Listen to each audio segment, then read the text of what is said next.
আগের ভিডিওতে তোমাদের বলেছিলাম যে আজকে বাপের বাড়ি যাব। তো এইখানে কিন্তু আমার বৌদি আর বাবা সবাই চলে এসছে আমাকে নিতে। দুপুরের খাওয়া দাওয়া সবাই কমপ্লিট করে এখানে আমি রেডিও হয়ে গেছি।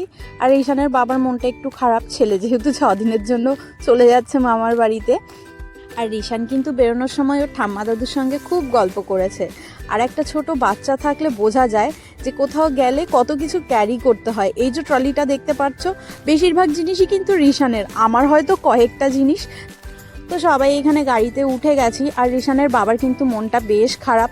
আগে আমার জন্য মন খারাপ হতো, এখন ছেলের জন্যে। তো যাই হোক, রিশান কিন্তু ওর মামির কোলে পুরো রাস্তা একদম চারিপাশে সৌন্দর্য দেখতে দেখতে একদম মামা বাড়িতে পৌঁছে গেছিল। ও কিন্তু একদম কান্নাকাটি করেনি, গাড়িতে ভীষণ এনজয় করেছে। আর আমার মনটাও না একটু অল্প অল্প খারাপ করছিল। কি হয় ব্যাপারটা, ওই বাড়িতে গেলে না আর এই বাড়িতে আসতে ইচ্ছা করে না, আবার এই বাড়িতে আসলে না ওই বাড়িতে যেতে ইচ্ছা করে না। কি জ্বালাতন বলো তো, প্রত্যেকটা মেয়েরই বোধহয় এইরকম হয়।